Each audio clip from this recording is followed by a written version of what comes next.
أعوذ بالله من الشيطان الرجيم بسم الله الرحمن الرحيم السلام عليكم ورحمة الله وبركاته إن الحمد لله نحمده ونستعينه ونستغفره ونؤمن به ونتوكل عليه ونعوذ بالله من شرور أنفسنا وسيئات أعمالنا من يهده الله فلا مضل له ومن يضلله فلا هادي له أشهد أن لا إله إلا الله وحده لا شريك له وأشهد أن محمدا عبده ورسوله لا نبي بعده اللهم صل على سيدنا محمد الفاتح لما أغلق والخاتم لما سبق والناصر الحق بالحق والهادي إلى صراطك المستقيم وعلى آله وصحبه حق قدره ومقداره العظيم أما بعد رب اشرح لي صدري ويسر لي أمري واحلل عقدة من لساني يفقهوا قولي. Yang saya hormati para alim ulama, para asatidz, para tokoh masyarakat serta seluruh jamaah salat subuh Masjid Raya Telaga Uripan yang mudah-mudahan dirahmati Allah Subhanahu wa taala. Alhamdulillah, puji dan syukur senantiasa kita panjatkan kehadirat Allah Subhanahu wa taala yang senantiasa memberikan kita begitu banyak limpahan karunia dan rahmatnya. Di antaranya adalah nikmat untuk melaksanakan ibadah salat fardu yaitu subuh secara berjamaah di masjid kita tercinta Masjid Raya Telaga Uripan. Dan semoga senantiasa kita diberikan istiqomah untuk selalu berada di dalam ketaatan pada Allah Subhanahu wa taala. Salawat dan salam semoga tercurah limpah pada nabi kita, kasih Allah, pemimpin sekaligus penutup para nabi dan rasul, yaitu nabiyuna wa habibuna Muhammad sallallahu alaihi wasallam, beserta keluarga, para sahabat, para tabi'in, dan siapapun yang berupaya dan berusaha untuk menghidupkan ajaran ataupun sunnah-sunnah beliau ila yaumil qiyamah.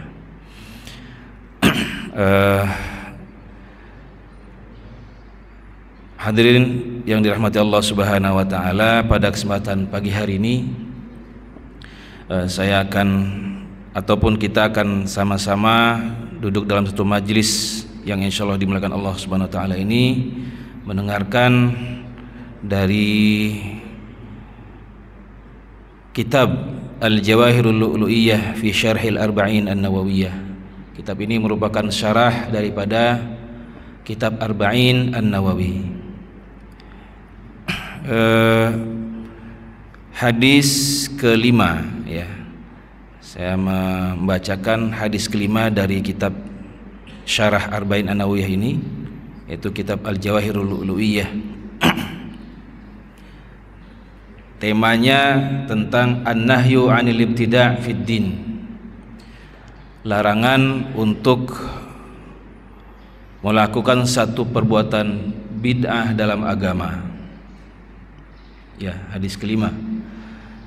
Hadis ini disampaikan dari Ummul Mukminin, ibu orang-orang beriman, yaitu Aisyah radhiyallahu anha. An Ummil Mukminina Ummi Abdillah Aisyah radhiyallahu anha qalat qala Rasulullah sallallahu alaihi wasallam man ahdatha fi amrina hadza ma laysa minhu fahuwa raddun. Rawahul Bukhari wa Muslim. Wa fi riwayatil Muslim man amila amalan laysa alaihi amruna fahuwa raddun. Jadi dalam kitab ini disampaikan, dijelaskan terlebih dahulu biografi daripada sosok yang meriwayatkan hadis ini. Baru kemudian setelahnya penjelasan matan redaksi daripada hadis. Maka yang pertama adalah akan dibacakan tentang biografi dari orang ataupun sahabat-sahabiyah yang meriwayatkan hadis ini. Dalam hal ini yaitu Ummul Mukminin. An Ummul Mukminin Ummi Abdillah Aisyah radhiyallahu anha. Dari Ummul Mukminin yaitu Ummu Abdillah Aisyah radhiyallahu anha, hiya Siddiqah binti Siddiq radhiyallahu taala anhu. Yaitu beliau adalah dilaqabi sebagai Siddiqah, anaknya Siddiq. Ini maksudnya Ibunda Aisyah anak daripada Abu Bakar Siddiq. Wa kunniyat bi ummil mu'minin liannaha min azwajih alaihi salatu wassalam. Diberi kunyah. Kunyah itu dalam bahasa Arab, dalam Arab maknanya nama gelar ya. Nama gelaran, kunyah.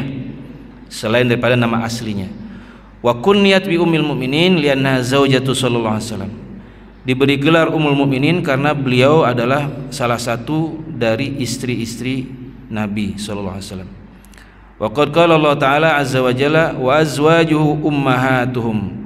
Dan gelar ini langsung Allah yang berikan dalam surat Al-Ahzab ayat 6. Dan istri-istri beliau adalah ibu-ibu bagi mereka, yaitu orang beriman. Ai manzilatihinna fil ihtiram wa ta'zim wa hurmatun nikah duna jawazil khulwah wan nazri wa tahrimil banat. Yaitu kedudukan Ummul Mukminin, kedudukannya adalah dalam penghormatan dan pengagungan. Jadi wajib pada orang beriman kaum muslimin untuk mengagungkan dan menghormati Ummul Mukminin dan mengharamkan nikah sepeninggal Nabi sallallahu alaihi wasallam. Jadi diharamkan bagi orang beriman dalam hal ini yaitu para sahabat ketika itu yang hidup untuk menikahi istri-istri Nabi sepeninggal wafatnya Rasulullah sallallahu alaihi wasallam. Waduna jawazil khalwah wan nazri, dan juga tidak boleh berkhalwat dengan Ummul Mukminin atau memandang kepada wajah mereka. Makanya khusus bagi istri Nabi harus menggunakan hijab ya. Wajib bagi istri-istri Nabi menggunakan hijab yang menutupi pandangan dari pandangan orang kaum muslimin. Wa qila laha Ummu Abdillah, dan dikatakan kunyahnya Ummu Abdillah ma'anal ashah annaha lam talid, sedangkan riwayat yang paling sahih bahwasanya Ibunda Siti Aisyah tidak pernah melahirkan atau tidak memiliki anak. Kenapa kemudian diberi gelar ibunya Abdillah? Maka ini Rasulullah yang memberikan kunyah langsung gelarnya. Bibni, yaitu nama Abdullah ini ternyata nama anak daripada kakaknya Ibunda Aisyah yang bernama Asma binti Abi Bakrin. Asma punya anak namanya Abdullah bin Zubair ya. Kenapa Ibunda Aisyah diberikan kunyah dengan nama anak dari kakaknya? Li syiddatil alaqah wal mawaddah wal rahmah wal muharramiyah, karena ada hubungan yang sangat dekat dengan anak kakaknya ini Abdullah bin Zubair. Makanya sehingga sampai-sampai seperti dianggap sebagai anak sendiri ya, Abdullah bin Zubair ini dengan Siti Aisyah radhiyallahu anha, sehingga makanya kemudian diberi kunyah Ummu Abdillah. Atau dalam pendapat lainnya dikatakan Abdullah merupakan nama yang paling disukai oleh Allah Subhanahu wa taala. Abdullah, Abdurrahman, dua nama ini yang paling disukai dan dicintai oleh Allah. Jadi kalau ada misalnya pasangan yang belum dikaruniai anak, maka boleh diberikan kunyah gelar dengan Ummu Abdillah, Abu Abdillah, atau Abu Abdurrahman, Ummu Abdurrahman ya. Karena nama ini yang disukai oleh Allah dan juga sebagai doa agar mendapatkan keturunan. Wa kanat radhiyallahu ta'ala anha ahabbu nisa'ihi ilaihi sallallahu alaihi wasallam ba'da Khadijah, dan beliau merupakan istri yang paling dicintai setelah Khadijah kedudukannya. Jadi Khadijah adalah istri yang paling utama di sisi Rasulullah SAW, baik dari sisi keutamaannya maupun kecintaan Rasul pada beliau. Baru setelah itu Ibunda Aisyah. Wa fit tafdhil bainahuma khilafun wal asah anna Khadijah afdal. Memang banyak beberapa pendapat yang berbeda pendapat tentang keutamaan ini, tetapi yang lebih sahih adalah Khadijah lebih utama dibandingkan Aisyah. Baru kemudian Aisyah, kemudian setelah itu Zainab binti Jahsh, kemudian Hafsah binti Abi Bakar, baru setelah itu istri-istri yang lainnya memiliki derajat yang sama di mata Rasulullah SAW. Jadi Khadijah, kemudian Aisyah, Zainab binti Jahsh, Hafsah, setelah itu baru istri-istri beliau yang lainnya. Wal muttafaq alaih annahunna kunna 11, dan disepakati oleh ulama jumlah istri Rasulullah SAW adalah berjumlah 11, dan wafat di masa wa mata fi hayatihi minhunna ithnatani, yang wafat di masa hidup Rasulullah ada 2, yaitu Khadijah dan Zainab binti Khuzaimah. Wa tufi 'anil baqi 9, maka selebihnya yang 9 orang lainnya lagi meninggal ataupun wafat setelah sepeninggal Rasulullah SAW. Walam yatazawwaj sallallahu alaihi wasallam minhunna bikran ghaira Aisyah, dan Rasulullah SAW tidak menikahi istri-istrinya dalam keadaan masih gadis ataupun perawan selain daripada Aisyah. Jadi yang lainnya dinikahi dalam keadaan janda. Wahia awwalu imra'atin aqda 'alaiha ba'da mauti Khadijah, dan dialah wanita ataupun perempuan yang pertama kali dinikahi, diakad nikah oleh Rasulullah SAW sepeninggal wafatnya Khadijah radhiyallahu taala anha. Wa kana dzalika bi Makkah wa hiya bintu 76, yaitu ketika di Mekah dan dia berumur 6 atau 7 tahun. Nah, mengenai riwayat pernikahan ini dikatakan wa dakhala biha fil Madinah wa hiya bintu 29, dan Rasul menyempurnakan pernikahan dengan Siti Aisyah ketika berada di Madinah dan Siti Aisyah sudah berumur 9 atau 10 tahun. Ruya annahu lamma matat as-sayyidah Khadijah igtamma an-nabiy sallallahu alaihi wasallam faja'u Jibril alaihi salam biwaraqatin minal jannah manqushun 'alaiha suratu sayyidah Aisyah. Diriwayatkan ketika Sayyidah Khadijah wafat meninggal dunia, maka Rasulullah SAW ini bersedih. Lalu datang pada beliau ini Jibril alaihissalam dengan selembar dari surga, lembaran dari surga yang di atasnya terlukis wajah ataupun gambar Sayyidah Aisyah. Wa qala ya Muhammad innallaha ta'ala yuqri'uka salam wa yaqul inni zawwajtukal bikra allati tushbihu hadhihi surah fis sama' fatazawwajha anta fil ardi. Maka Jibril berkata, wahai Muhammad, sesungguhnya Allah Subhanahu wa taala mengucapkan salam pada engkau, dan Allah berfirman, sesungguhnya aku menikahkan engkau dengan gadis yang wajahnya mirip dengan gambar pada gambar ini di langit. Jadi pernikahan Rasul dengan Aisyah itu Allah Subhanahu wa taala langsung yang menikahi di langit, sebelum kemudian Allah perintahkan untuk menikahi Aisyah di bumi. Fatazawwajha fil ardi, maka kata Allah, nikahilah dia di bumi, karena Allah sudah menikahinya di langit antara Aisyah dengan Rasulullah SAW. Fada Nabi SAW al-Khattabah, maka Rasulullah memanggil salah satu pelayannya namanya Khattabah. Wa qala laha, dan Rasulullah bertanya kepadanya, hal ta'rifina fi Makkah bikran tushbihu hadhihi surah? Apakah kamu tahu di Mekah ini ada enggak anak gadis perawan yang mirip dengan gambar di gambar ini? Jadi Rasulullah belum kenal sebelumnya dengan, dan belum pernah melihat dengan Ibunda Aisyah. Maka ditampakkan wajah gambar tadi kepada pelayan Khattabah tadi. Wa qalat, maka pelayan tadi bilang, "Naam, saya tahu bintu Abi Bakrin tushbiha." Itu mirip anak daripada Abu Bakar. Fada Nabi sallallahu alaihi wasallam Abu Bakrin wa qala lahu, "Inna laka bintan tushbihadi." Maka kemudian Rasulullah memanggil Abu Bakar dan bertanya, "Apakah kamu punya anak yang mirip dengan ini?" Tusama Aisyah, yang bernama Aisyah. Lalu kemudian Rasul berkata, "Zawwajani Allahu taala biha fis sama wa amaraka an tuzawwijani biha fil ardi."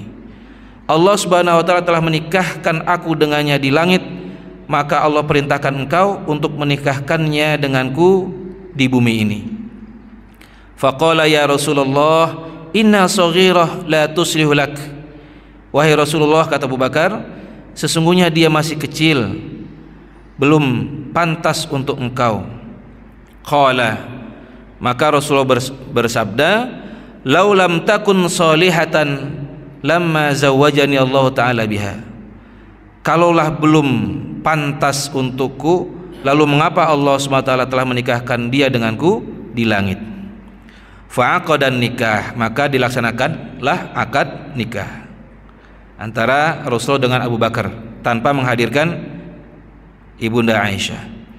Wa raja'a Abu Bakrin ila manzilihi, kemudian Abu Bakar pulang ke rumahnya. Wa arsala ma Aisyah tabaqan minat tamarin, kemudian mengirim Aisyah dengan sepiring daripada kurma. Wa qala laha, "Idhhabi bihadza ila Rasulillah sallallahu alaihi wasallam wa quli lahu ya Rasulullah hadza alladhi dzakarathu li abi." Kemudian berkata pada Aisyah, "Wahai Aisyah, pergilah engkau kepada Rasulullah membawa kurma ini, kemudian katakan kepada beliau, wahai Rasulullah, inilah yang dikatakan oleh bapakku, inilah yang diingatkan oleh bapakku, ya, li abi. In kana yasluh lak fa mubarakun alaik." Kalau dia baik untuk engkau, maka semoga berkah untuk engkau. Famadat wa hiya tazunu anna Abu Bakrin yaqsudut tamar.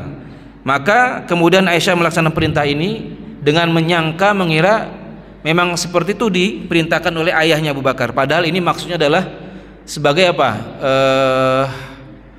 apa namanya? Ini kemudian diikuti oleh adat istiadat di Indonesia, ya. Ketika lamaran, ada yang seorang pria datang, kemudian orang tuanya memerintahkan anak yang ingin dilamarnya, anak dari yang dilamar, untuk menghidangkan makanan ataupun minuman gitu, ya, seperti itu. Kemudian kemudian calon besanya melihat anak gadisnya tadi, oh gimana gitu kan. Jadi Abu Bakar memerintahkan Aisyah mengirimkan semangkok kurma kepada Rasulullah dengan katakan pada Rasulullah, "In kana yasuhulaka famuwarakan alaik." Maka disampaikan oleh Aisyah. Maka ketika melakukan hal itu, fadakhalat ala Rasulillah wa ballaghathur risalah, kemudian dia menyampaikan pesan daripada ayahnya Abu Bakar. Faqala, maka Rasulullah menjawab, "Qabilna ya Aisyah, qabilna." Kami terima wahai Aisyah, kami terima.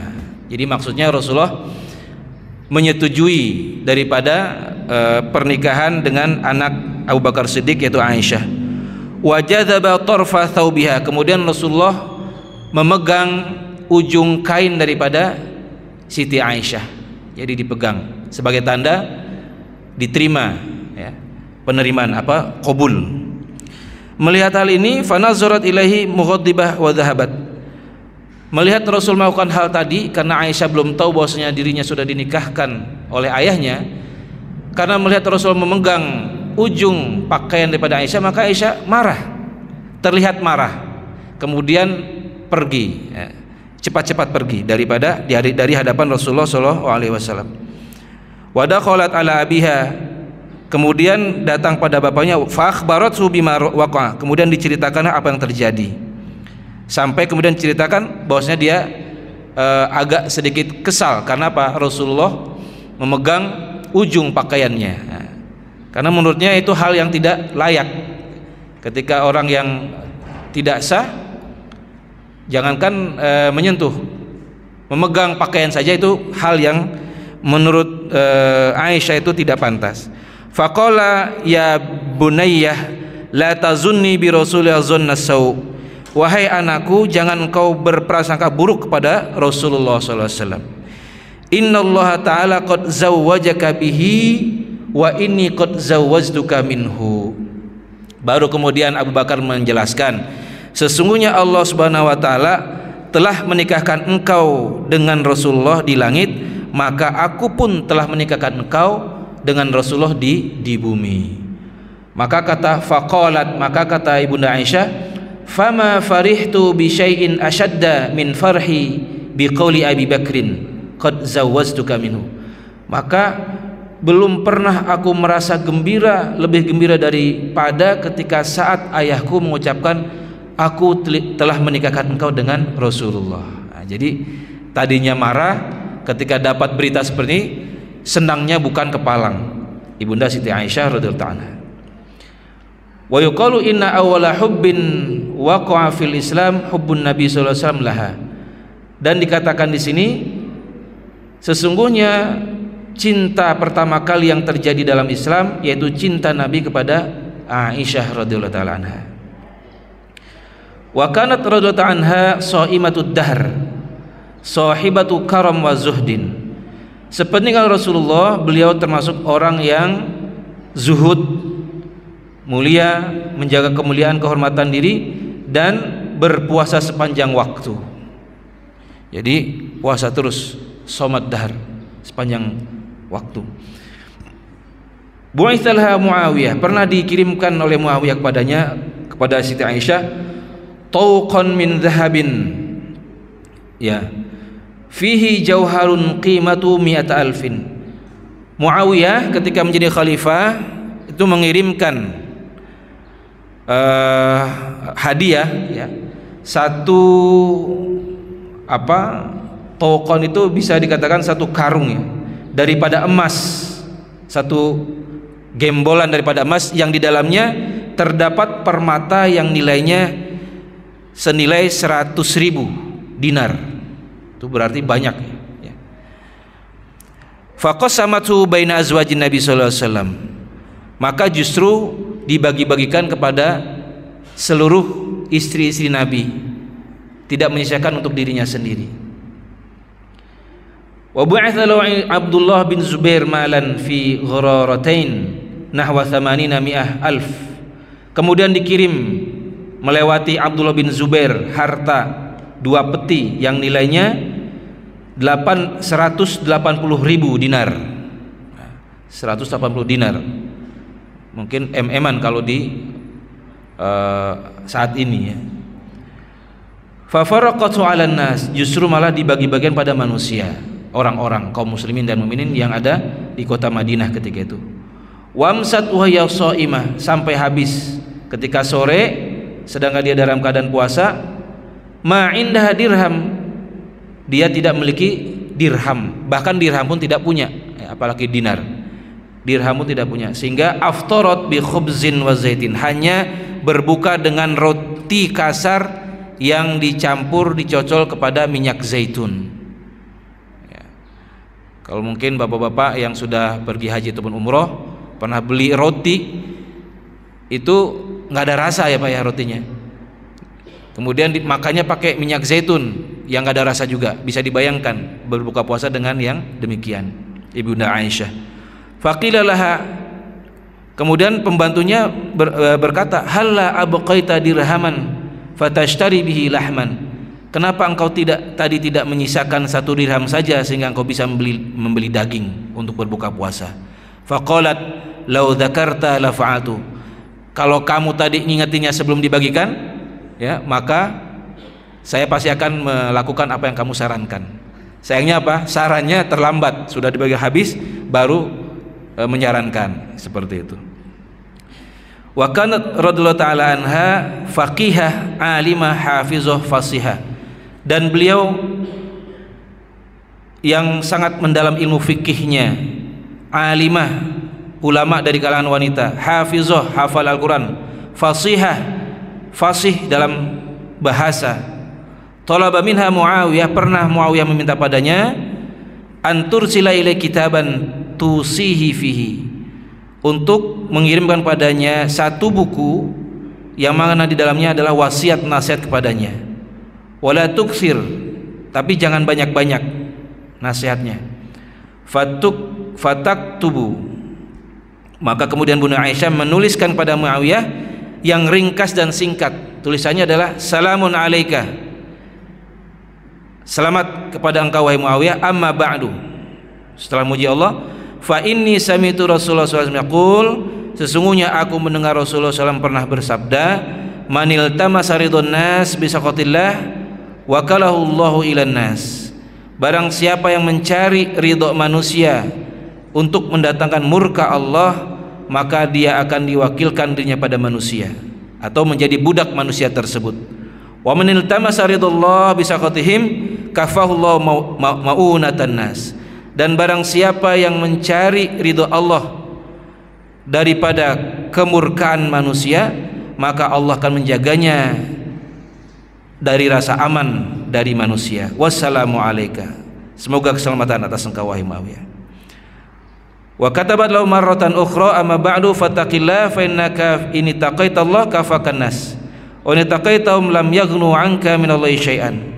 Dalam kesempatan lainnya Ibunda Aisyah mengirimkan lagi, bertakwalah engkau pada Allah wahai Muawiyah, sesungguhnya engkau jika bertakwa pada Allah maka akan Allah lindungi engkau dari manusia. Tetapi ketika engkau takut kepada mereka yaitu manusia, maka tidak akan berarti apa-apa engkau di mata Allah dibandingkan mereka.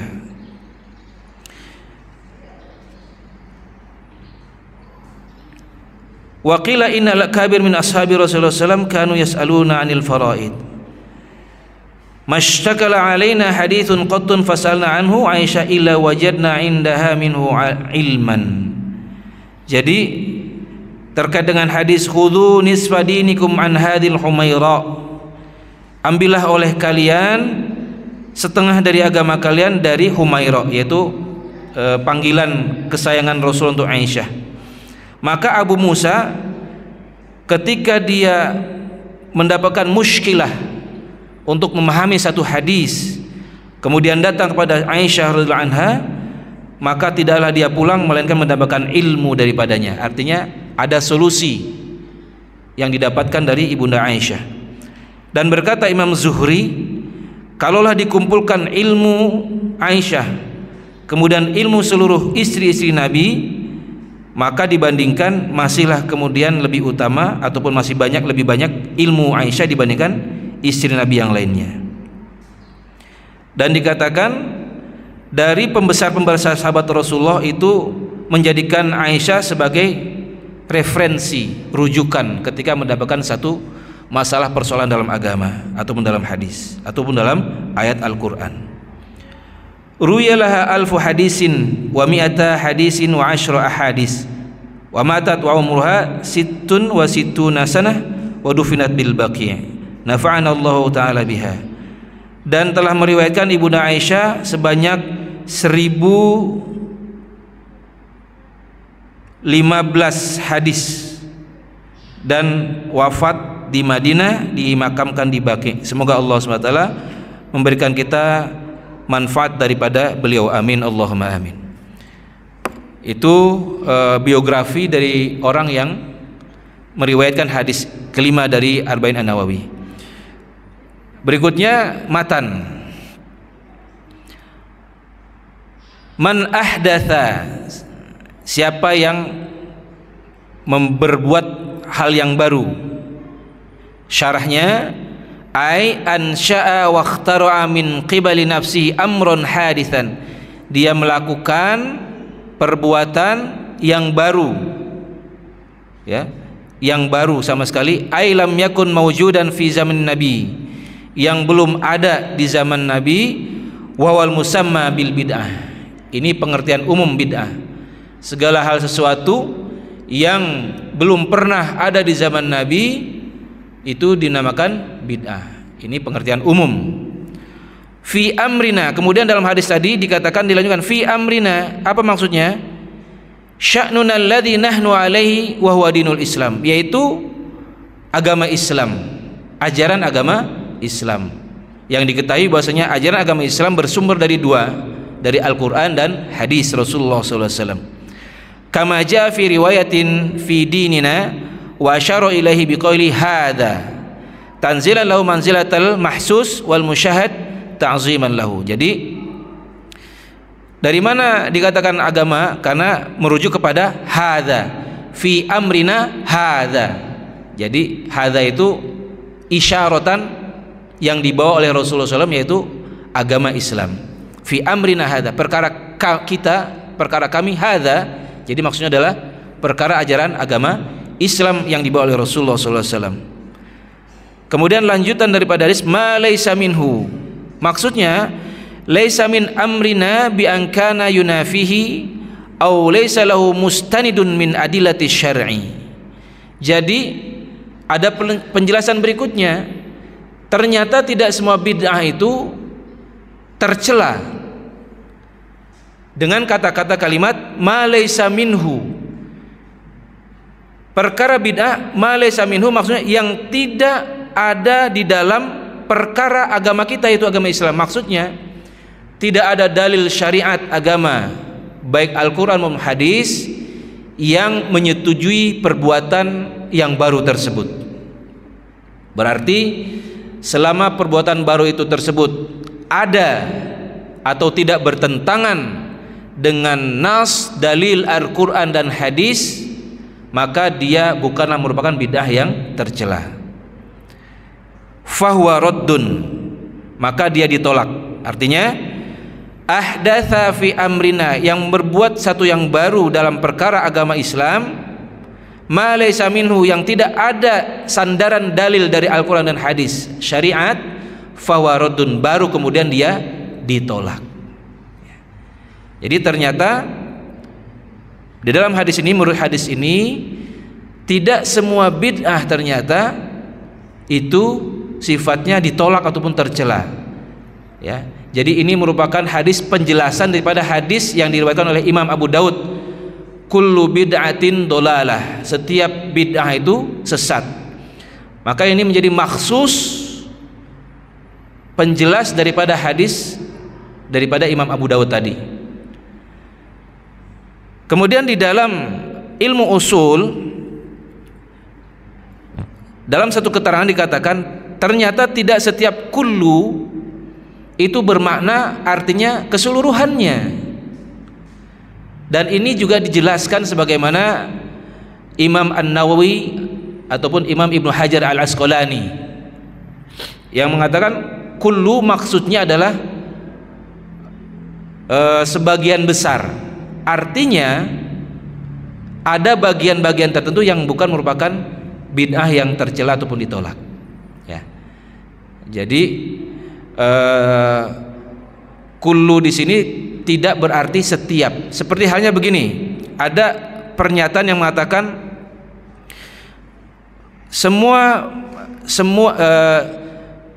seluruh orang Indonesia itu berkulit sawo matang. Itu bukan berarti semua orang Indonesia tiap-tiap individunya berkulit yang sama, tetapi itu memiliki makna mayoritasnya saja. Dalam artian berarti ada orang-orang tertentu, beberapa orang itu yang tidak sesuai ataupun berlawanan dengan pernyataan tersebut. Maka kembali kepada hadis ini, jadi dalam keterangannya tidak semua bid'ah itu adalah tercela ataupun ditolak selama dia ada sandaran dari syariat agama, dari Al-Quran dan hadis, maka itu merupakan bid'ah yang bisa jadi dikaitkan dengan 6 hukum dalam agama. Ya, dalam usul fikih itu ada 6, bisa wajib, bisa sunnah, bisa halal, haram, makruh ataupun khilaful aula.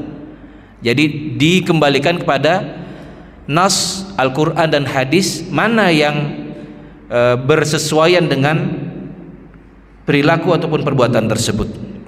Jadi tidak serta-merta ternyata perbuatan bid'ah itu adalah haram ataupun sesat. Jadi perlu kemudian kita melihat pendapat-pendapat ulama dalam menilai apakah hal ini bid'ah dolalah ataupun bid'ah hasanah. Dan ini adalah pendapat Imam Ibnu Hajar Al-Asqalani yang membagi bid'ah pada dua, ada bid'ah hasanah, ada bid'ah dolalah, bersandarkan kepada hadis man sanna sunatan fil Islam, ya. Barang siapa yang melakukan perbuatan baik dalam Islam, maka baginya pahala orang-orang yang mengikutinya tanpa mengurangi pahalanya sedikit pun. Nah, dikatakan sanna di sini artinya adalah satu perbuatan yang sebelumnya belum ada, kemudian dia yang pertama kali berbuat, ya. Itu berarti kan hal yang mungkin belum diperbuat di zaman Rasulullah, kemudian hari ini diperbuat oleh orang, tetapi itu baik, sesuai, tidak bertentangan dengan Al-Quran, hadis, maka itu termasuk bid'ah hasanah.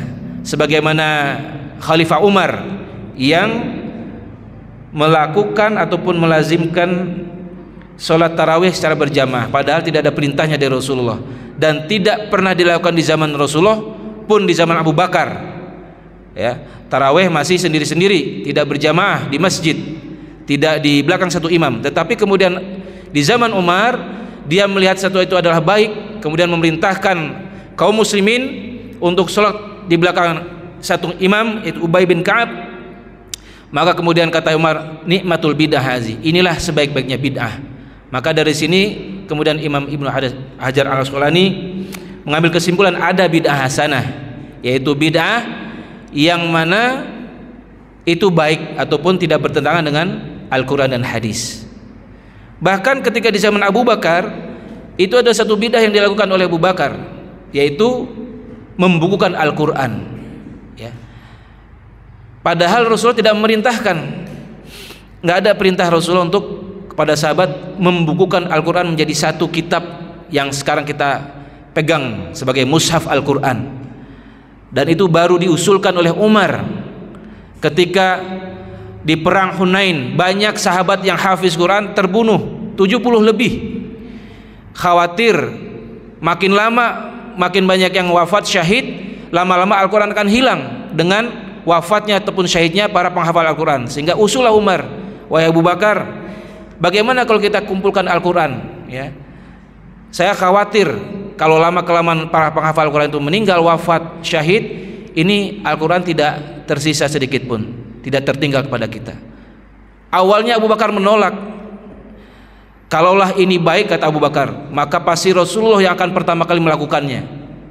Itu Abu Bakar, karena Abu Bakar orangnya sangat rinci, sangat detail. Tidak ada satu hal perbuatan yang dilakukan oleh Rasulullah kemudian tidak dilakukan oleh Abu Bakar, sehingga Abu Bakar ingin mengikuti Rasulullah secara rinci. Makanya dikatakan, aku tidak akan melakukan yang mana Rasulullah tidak perintahkan ataupun tidak lakukan. Ini Abu Bakar. Bahkan Abu Bakar bilang ini bid'ah. Abu Bakar yang bilang ini bid'ah. Tapi kemudian Umar berdiskusi dengan sahabat yang lainnya, termasuk Zaid bin Harisah, penulis wahyu Rasulullah SAW. Akhirnya mereka berdua menghadap Abu Bakar, sehingga kemudian Abu Bakar pun menerima usulan kedua sahabat tadi, sehingga dilakukanlah pengumpulan Al-Quran dari berbagai sahabat yang paham Al-Quran. Kemudian dilihat mana yang paling banyak mutawatir, itulah kemudian yang menjadi pegangan kaum muslimin sampai dengan hari ini. Maka kalau kita kenal dengan ilmu qiraah sab'ah, itu ternyata ada 7 macam bacaan riwayat yang mutawatir, yang sampai kepada kita hari ini di Indonesia mayoritasnya adalah bacaan sanad dari Imam Hafiz dari Imam Asim, ya. Jadi pernah waktu itu viral itu, ya, ada yang bilang ini Al-Quran sudah dipalsukan, itu kan. Di situ ditampakkan di awal halaman, kalau tidak salah awal surat Al-Baqarah, itu tidak ada titik, ya, tidak ada titik.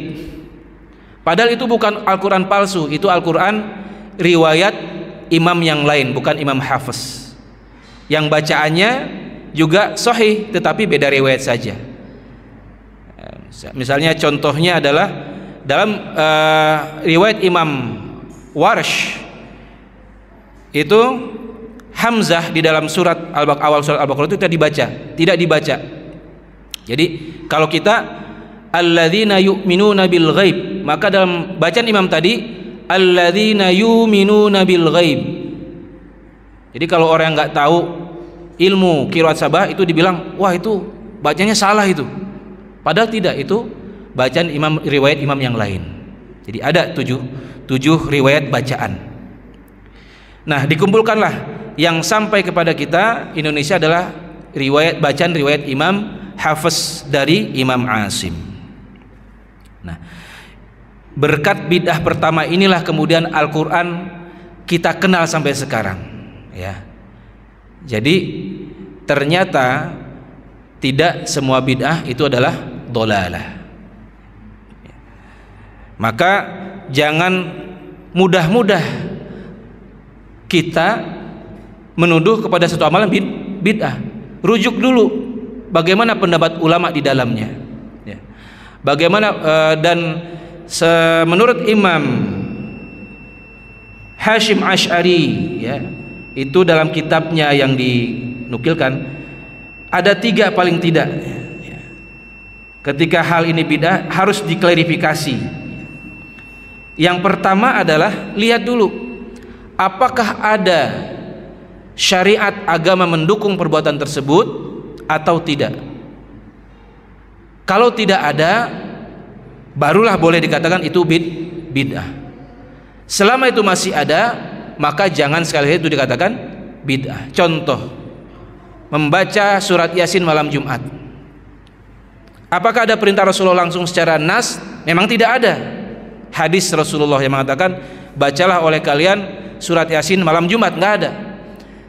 Akan tetapi ada dalil-dalil lainnya yang bersifat umum yang membolehkan kita membacakan surat Yasin di malam Jumat. Yang pertama adalah dalil keutamaan surat Yasin, ya. Kata Rasulullah dalam satu riwayat, Yasin merupakan jantungnya Al-Quran. Surat Yasin jantungnya Al-Quran.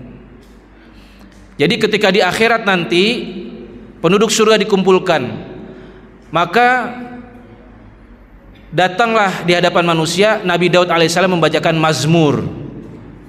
Maka seluruh penduduk surga ini terkagum-kagum dengan suaranya Nabi Daud alaihissalam. Lalu kemudian Rasulullah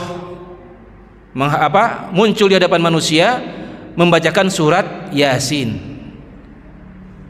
maka lebih terkagum-kagum penduduk surga. Lalu kemudian Allah Subhanahu wa taala membaca surat Ar-Rahman, semakin nikmat lagi penduduk surga diperdengarkan bacaan Al-Quran Ar-Rahman dari zatnya Allah langsung membaca. Nah, ini kemudian riwayat yang menguatkan keutamaan surat Yasin.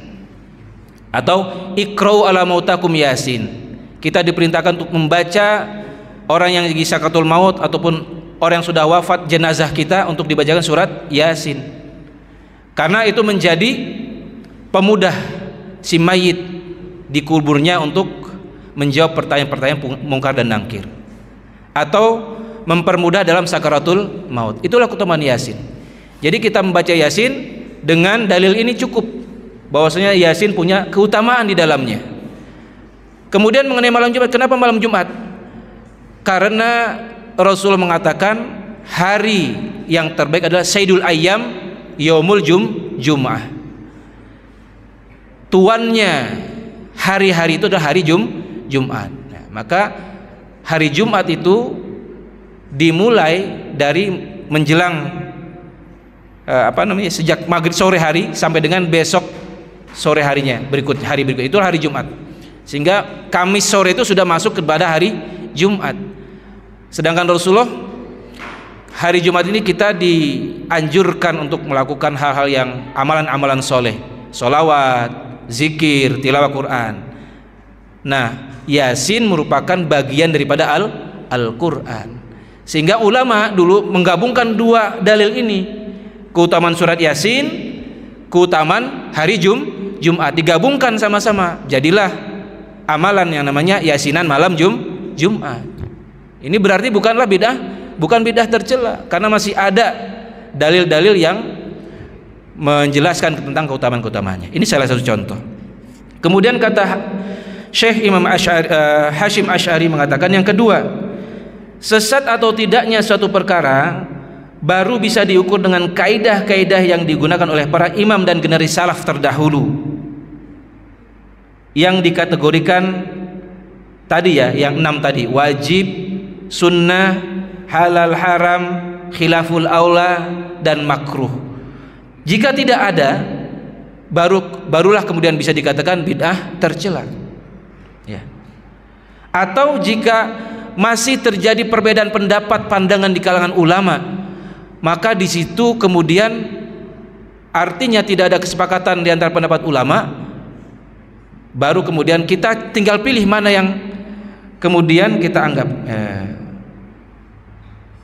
sahih di antara pendapat tersebut ya, tanpa harus menyalahkan pendapat lainnya yang tidak sama ataupun tidak sependapat.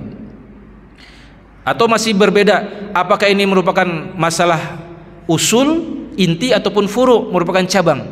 Kalau dia perkaranya usul, baru dia masuk bid'ah. Kalau furu, khilafnya furu, maka tidak ada tidak ada ketetapan mengenai hal itu.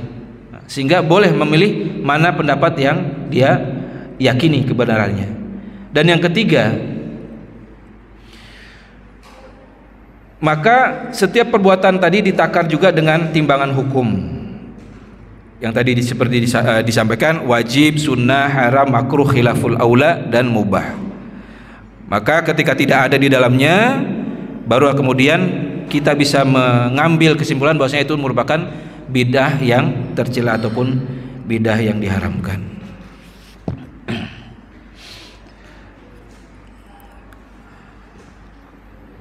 Dan terakhir, sebagai al-ihtiyatu min zalika, sebagai perbuatan kehati-hatian di antara apakah ini merupakan kalau kita tidak mendapati hukum di dalamnya ya, tidak ada pendapat ulama di dalamnya, berarti ini masuk ke dalam kaidah hadis setelahnya, hadis ke-6, yaitu tentang hal yang bainama syubhat, hal-hal yang syubhat. Maka ketika kita dikhawatirkan jatuh ke dalam hal yang haram, maka al-ihtiyat sebagai bentuk kehati-hatian adalah meninggalkannya adalah lebih afdol daripada melakukan hal tersebut. Demikian, mudah-mudahan bermanfaat dan ada ibrah yang bisa kita ambil dan kita amalkan. Yang benar datang dari Allah Subhanahu wa taala. Apabila ada kesalahan dan khilafan, itu semata-mata dari kelemahan saya sebagai manusia biasa.